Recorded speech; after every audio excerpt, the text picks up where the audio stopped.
Perkenalkan, nama saya Kristensia Abi, tingkat 1A semester 2A. Mahasiswa Sekolah Tinggi Pastoral Santo Petrus Keuskupan Atambua. Di sini saya akan membahas tentang sejarah katekese umat.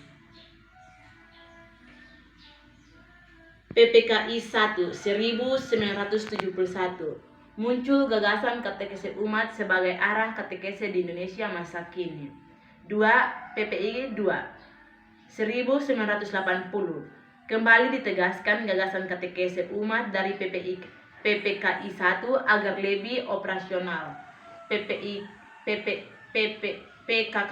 3 1984. Pembinaan katekese umat. PKKI 4 2004 masih berbicara tentang katekese umat. PKKI 2 menghasilkan rumusan katekese umat yang terdiri dari 6 hal pokok. 1. Katekese umat diartikan sebagai komunikasi iman atau tukar pengalaman atau penghayatan iman antara anggota atau umat kelompok. Mulai kesaksian, iman diteguhkan, dihayati lebih sempurna. 2. Dalam katekese umat, kita bersaksi tentang iman. Bersaksi tentang iman kita akan Yesus Kristus, pengantar Allah yang bersabda kepada kita, pengantar kita menanggapi sabda Allah. 3. Yang berkatekese adalah umat. Kristus menjadi pola hidup pribadi, juga pola kehidupan kelompok, baik di kelompok basis, sekolah maupun perguruan tinggi. Katekese umat sering disebut katekese dari umat, oleh umat, dan untuk umat. 4. Dalam katekese yang menjemaat ini, pemimpin katekese bertindak terutama sebagai pengarah dan pelancar atau fasilitator. Membangkitkan gairah supaya para peserta berani berbicara, menciptakan suasana komunikatif, misalnya memberikan pertanyaan-pertanyaan kepada peserta.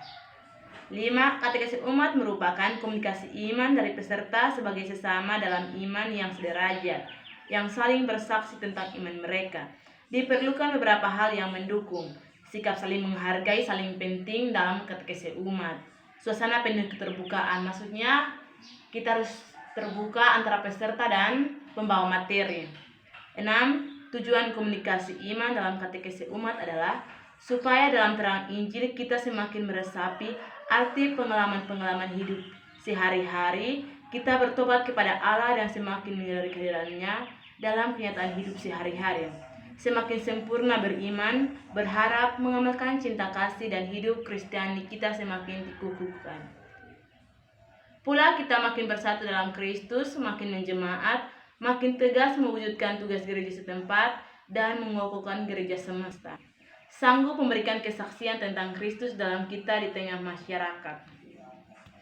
Berdasarkan rumusan PKKI 2 tersebut, nampak beberapa aspek katekese umat yang harus diperhatikan. 1. Subjek katekese. 2. Berguru kepada Yesus Kristus sebagai jalan kebenaran dan kehidupan. 3. Yang dilakukan dalam katekese umat. 4. Hasil yang diterapkan.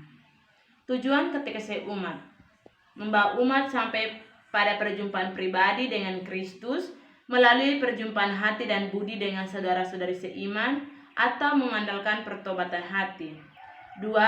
Membentuk dan membina jemaat Kristiani, mengembangkan sikap-sikap dan karisma-karisma pribadi untuk melayani sesama. Proses katekese umat. Langkah pertama, mengamati.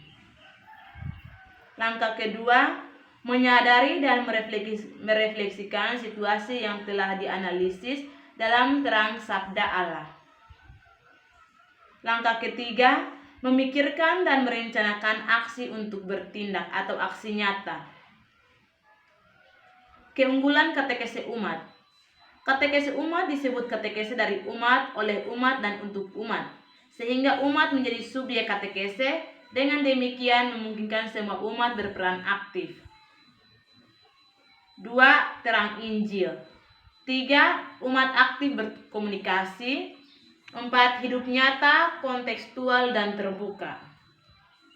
Sekian dan terima kasih.